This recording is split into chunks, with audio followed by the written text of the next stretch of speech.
La branche métallurgie a souhaité identifier et mettre l'accent sur les activités les plus importantes à préserver et développer sur le territoire pour les 7 filières, aujourd'hui et à 2025-2030.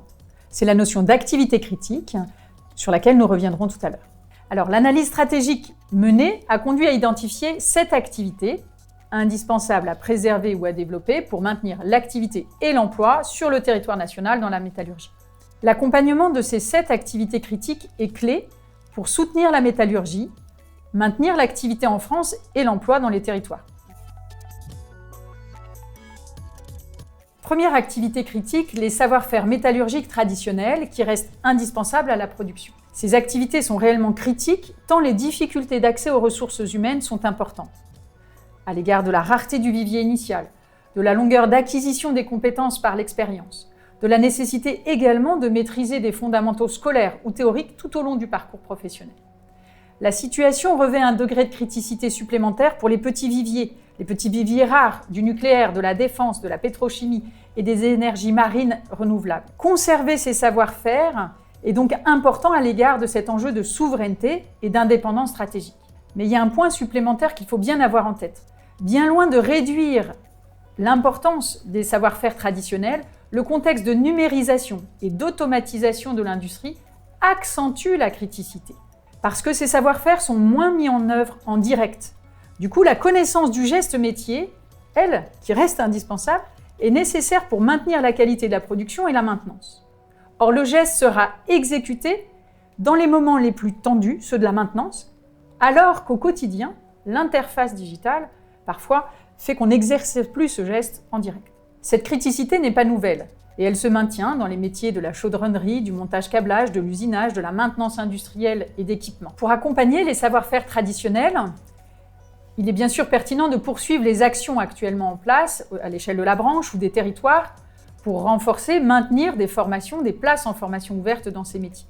On peut aussi se dire qu'il faut renforcer le continuum formation-emploi en réaffirmant au sein des entreprises le besoin de maîtrise justement de ces savoirs fondamentaux scolaires à l'occasion des stages ou en assurant la promotion de CLEA, le certificat professionnel qui permet de reconnaître la maîtrise des compétences socles. Des actions d'élargissement du vivier pourraient être également menées, notamment en portant une attention particulière aux situations individuelles des collaborateurs issus des viviers vraiment rares, que ce soit le nucléaire, la pétrochimie, la défense. Il s'agit de vraiment fidéliser les collaborateurs à tous les niveaux de qualification, en agissant parfois en amont sur l'attractivité territoriale, pour lever les freins d'installation, mais aussi pour accompagner leurs familles et gérer un certain nombre de difficultés pour pouvoir allonger la durée de maintien dans les postes. On peut aussi envisager de développer et de mutualiser et l'entraînement en réalité virtuelle pour maintenir la capacité d'intervention technique et la gestion psychologique des pannes. Ces différentes actions permettront de renforcer et d'accompagner les savoir-faire métallurgiques traditionnels qui restent vraiment à mettre au centre des préoccupations et qui resteront critiques dans les années à venir. Les activités électroniques sont critiques car elles sont transfilières. Elles sont sur des marchés en développement, dans de nombreux secteurs, les systèmes embarqués, et avec des évolutions technologiques majeures, à l'instar de l'électronique de puissance. Critique aussi car les formations spécialisées ont disparu, consécutivement à l'abandon de tout un pan de cette industrie et de ce qui structurait la filière. Critique pour des raisons d'indépendance stratégique, qu'il s'agisse d'activités souveraines ou d'être davantage résilient en situation de crise. Critique également car la conception physique et le prototypage seraient compétitifs sur notre territoire si ces savoir-faire étaient maîtrisés et cela permettrait de pérenniser un maillon de la chaîne. Et enfin, dans une perspective d'économie circulaire, les savoir-faire en réparation électronique deviendraient critiques. Ces éléments de criticité font que les activités électroniques, allant de la conception à la production, sont devenues très critiques et le resteront dans le futur. Alors sur quel levier agir ? Communiquer sans délai sur ce qu'est aujourd'hui la filière électronique en France, la rendre visible et compréhensible, communiquer sur l'importance de l'électronique au regard de la problématique de dépendance. Mettre en œuvre une stratégie nationale forte pour identifier les activités et les territoires à redynamiser. Également communiquer sans délai et largement sur les besoins RH. Mettre en place l'ensemble des filières de formation pour répondre à ces besoins tout en redonnant sa place à l'intitulé électronique aux côtés de celui du numérique. Préparer du vivier en sensibilisant des candidats dès avant le bac par des enseignements de compétences électroniques, par exemple. Et enfin, en entreprise, être vigilant en matière d'attractivité, avec l'enjeu de prolonger les parcours professionnels sur ces savoir-faire. Les innovations d'accélération de la transition écologique sont critiques, car les objectifs de la réglementation européenne s'intensifient, surtout en matière de décarbonation, et vont entraîner dans de nombreux cas une transformation profonde des produits, des process et des compétences. Critique également car il y a nécessité de développer une diversité de technologies pour répondre à ces objectifs, avec des solutions qui soient matures et compétitives. Critique car c'est tout un écosystème qui doit se transformer ensemble dans cette transition, branche métallurgie mais aussi énergie et infrastructure. Critique car il y aura besoin de poursuivre et de renforcer l'optimisation énergétique des produits et des process. Critique enfin au regard des enjeux d'industrialisation de nouvelles filières de recyclage et à la clé une souveraineté accrue pour nos territoires. Ces éléments de criticité font que les innovations pour accélérer la transition écologique vont devenir de plus en plus critiques, touchant les métiers de la conception, mais aussi la capacité à produire ces innovations. Sur quel levier agir? Engager les TPE, PME dans les grands programmes d'innovation technologique, en renforçant le dialogue entre donneurs d'ordre et fournisseurs pour que ces TPE, PME soient en mesure de saisir des opportunités. Renforcer le dialogue entre les industries pour encourager les synergies sur les territoires. Maintenir ou ajuster, si nécessaire, l'effort de formation au développement durable et à ces technologies. Et enfin, au niveau de l'entreprise, intégrer de manière transversale les opportunités de performance permises par la transition écologique. Quatrième activité critique, la cybersécurité. Elle est critique à tous les stades de la chaîne de valeur, tant au niveau des produits que des process et des pratiques informatiques quotidiennes des collaborateurs. La culture cyber doit être diffusée à tous. La cybersécurité relève d'un enjeu de souveraineté face au risque d'intrusion externe. Cette criticité sera encore renforcée avec l'arrivée de la 5G et l'essor du télétravail. Les compétences cyber ne sont pas rares sur le marché du travail, mais la difficulté pour l'industrie, c'est de les capter et de les attirer. L'enjeu est particulier pour les PME et les TPE. Elles sont nombreuses à ne pas pouvoir disposer d'expertise interne, donc en propre, en cybersécurité. Et pourtant, elles constituent un maillon qui peut devenir un maillon faible dans une chaîne d'échange de données confidentielle et à sécuriser. La cybersécurité est ainsi critique à l'échelle de l'écosystème. Et elle peut positivement, à l'inverse, constituer justement l'atout confiance, si cette cyber est garantie, au niveau du partage de données, de la continuité numérique. Les problématiques de cybersécurité ont explosé ces dernières années, leur criticité est déjà clé, et elle devrait aller croissante dans les années qui viennent. Alors pour avancer sur cette problématique, il a déjà été collectivement recommandé plusieurs choses, de capitaliser sur les bonnes pratiques, de sensibilisation, mais aussi de communiquer de manière forte auprès de tous sur l'importance de la cyber. Deuxième levier, mutualiser les ressources ayant l'expertise cyber au niveau de la branche ou d'un territoire, puisqu'on l'a dit, les TPE ne peuvent pas acquérir en propre cette compétence. Troisièmement, former aux enjeux de la 5G. Quatrième levier, pour les ETI ou les grandes entreprises, eh bien, il va falloir être capable de recruter ces compétences en interne et donc d'être attractif face à la concurrence des autres secteurs.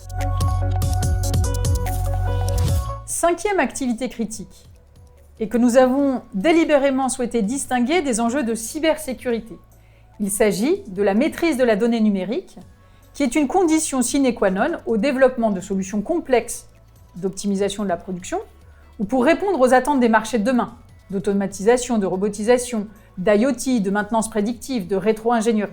Alors, cette maîtrise de la data implique de disposer de collaborateurs aux compétences spécifiques, voire très pointues, particulièrement difficiles à recruter dans l'industrie. Pour les usages de niveau intermédiaire, ces compétences souvent s'ajoutent aux compétences socles des collaborateurs.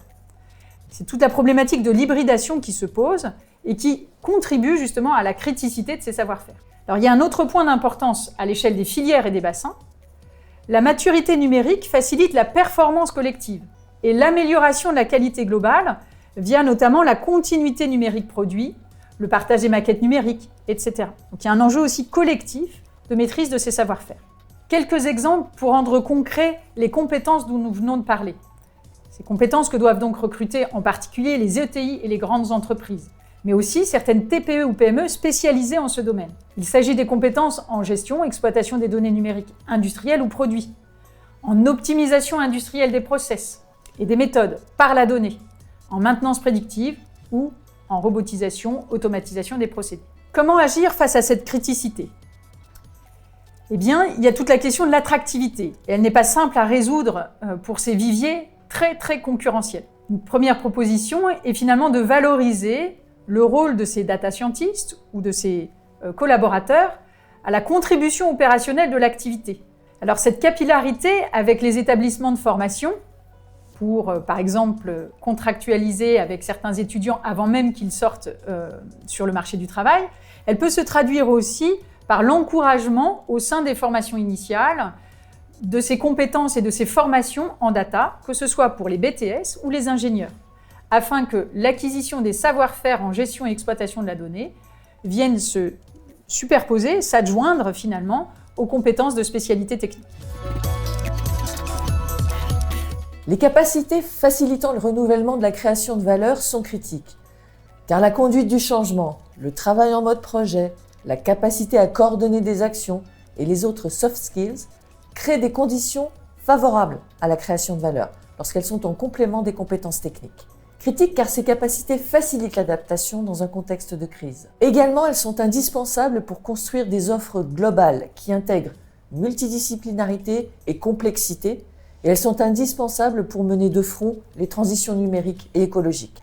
Et enfin, à l'échelle de filières et de territoires, faciliter la création de valeur, c'est pouvoir, jusqu'à un certain stade, travailler sur des intérêts communs en mobilisant ces capacités. Tous ces éléments font que la criticité de ces capacités est élevée. Elle pourrait toutefois diminuer dans le futur si les actions rapidement mises en œuvre pour les renforcer sont couronnées de succès. Quelles sont ces actions ? Sensibiliser les entreprises à l'importance de la formation continue du management. Promouvoir en interne un dialogue régulier sur les bonnes pratiques managériales, intégrant des retours d'expérience sur le contexte de télétravail.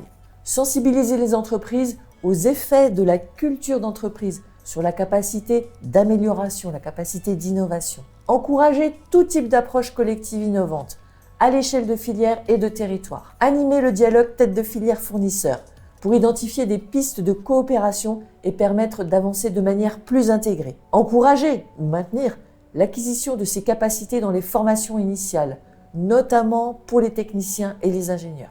Et enfin, donner aux entreprises de la lisibilité sur l'offre de formation continue pour ce type de compétences. Les capacités conditionnant l'accès au marché sont critiques, car il est crucial d'accéder au marché étranger. Et pour les PME, il est critique d'avoir des collaborateurs formés à la double compétence technique et commerciale. Également car le bon niveau technique en anglais ne suffit pas.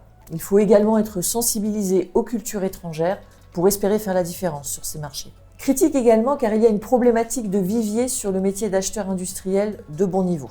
Critique car valoriser d'autres critères d'achat que le seul prix, comme la réactivité ou le circuit court, favoriserait la résilience des chaînes de valeur et les objectifs de décarbonation. Et enfin, la gestion maîtrisée de la supply chain favorise la résilience de la production dans un contexte de crise ou lorsqu'il y a tension sur les ressources. Ces éléments font que la criticité de ces capacités est élevée aujourd'hui. Elle pourrait toutefois diminuer dans le futur si les actions sont rapidement mises en œuvre. Alors, quelles sont ces actions ? Renforcer dans les formations commerciales initiales l'acculturation à l'univers technique par une implication plus grande des entreprises. Sensibiliser les étudiants en formation initiale technique aux enjeux commerciaux pour susciter des vocations. Promouvoir les formations à l'interculturel, que ce soit en formation initiale ou continue. Maintenir les attendus en anglais dans les formations initiales. Et enfin, renforcer les plans de formation sur l'anglais technique pour toutes les personnes impliquées dans ces activités. Ces 4 défis et 7 activités, c'est aussi le cap d'action interfilière. Et donc, pour les fédérations, les entreprises, les partenaires sociaux, l'ensemble finalement des parties prenantes, eh bien, il s'agit de prendre le temps finalement de s'approprier ce diagnostic et de rechercher ensemble les moyens de lever les difficultés et bien sûr de capter les opportunités nouvelles. Chacun pourra donc raisonner et déployer, s'il le souhaite, un plan d'action à l'échelle de la branche ou de la filière en s'appropriant ces recommandations pour accompagner chaque activité critique et nourrir des actions propres afin d'agir en revanche en cohérence d'ensemble pour rechercher les bons effets leviers. Enfin, il s'agira de tirer les enseignements du diagnostic pour mieux anticiper l'évolution des besoins en métiers et compétences, que ce soit pour les métiers en tension, traditionnellement suivis, mais aussi pour nos 7 activités critiques, en capitalisant sur l'outil de la branche et pour chacun au sein des approches de filière.